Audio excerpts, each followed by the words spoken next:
राजकीय सम्मान के साथ हुआ शहीद अमित सांगवान का अंतिम संस्कार। जी हाँ दोस्तों, हम बात कर रहे हैं चरखी दादरी जिले की, जहां गांव सारंगपुर में आज शहीद अमित सांगवान का राजकीय सम्मान के साथ अंतिम संस्कार किया गया है, जिसमें भिवानी महेंद्रगढ़ लोकसभा सांसद चौधरी धर्मवीर सिंह सहित क्षेत्र के मोजिज व्यक्तियों ने पहुंचकर शहीद अमित सांगवान की शहादत को याद करते हुए श्रद्धांजलि दी।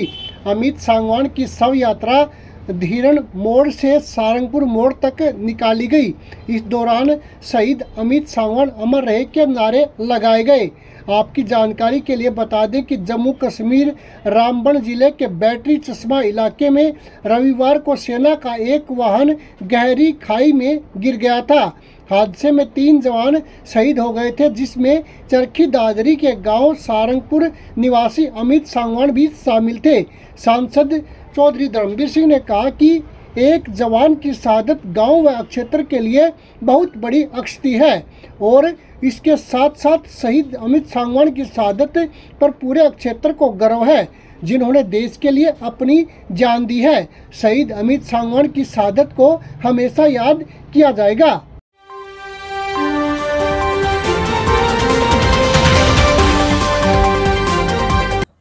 बहुत ही गांव के लिए एक तरफ दुख की बात है और एक तरफ गर्व की बात है। मुझे अभी गांव के लोगों से पता चला है कि पहला शहीद है इस गांव का, तो पूरे गांव के लिए एक फख्र की बात भी है कि एक बेटा जो उन्होंने फौज में देश सेवा के लिए लगाया, वो देश की सेवा करते हुए ही शहीद हुआ है। मैं खुद एक आर्मी ऑफिसर, 2 बच्चे हैं मेरे, दोनों बेटा बेटी आर्मी में है।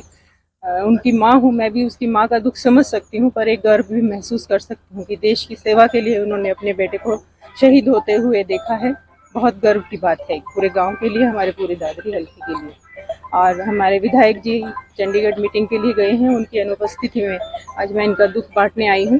भगवान उनके पूरे परिवार को, पूरे गांव को इस दुख से उभरने की शक्ति दे। धन्यवाद। देखिए, इन नौजवानों की वजह से ही ये देश कहीं ना कहीं सुरक्षित हाथों में है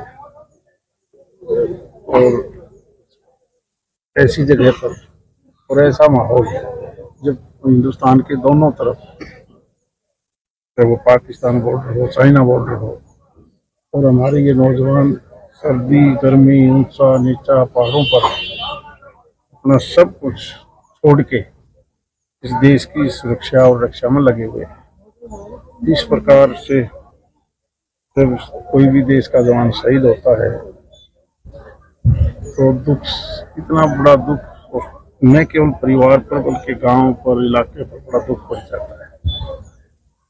वैसे तो क्योंकि उन्होंने एक शहादत दी है देश के लिए, इससे ज्यादा आज हम कुछ कह भी नहीं सकते। परिवार में इकलौता बेटा,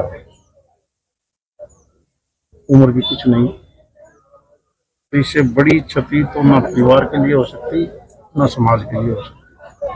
और तो हम सब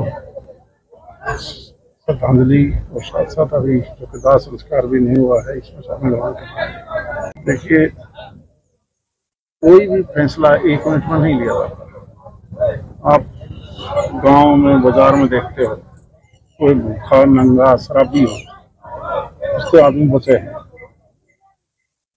क्योंकि उसके पीछे तो कुछ होता नहीं। तो सही समय पर, चाहे वो आर्थिक तौर पर हो, सामाजिक तौर पर हो, बहुत सोच समझ के सही समय पर ही फैसला लेना पड़ता है। आप देखते हो कि रूस और यूक्रेन का जब झगड़ा हुआ तो आम मानते थे कि 2 दिन का काम है, रूस तो बहुत बड़ी ताकत है। 3.5 साल हो गए, अभी तक हर रोज लाखों के आदमी, लाखों जवान दोनों देशों से गए, बड़े बड़े देश बिगड़ गए। तो जल्दबाजी में कोई फैसला लेने की बजाय सही फैसला, ठोस फैसला, मुझे लगता है समय पर ही भारत देश लेगा।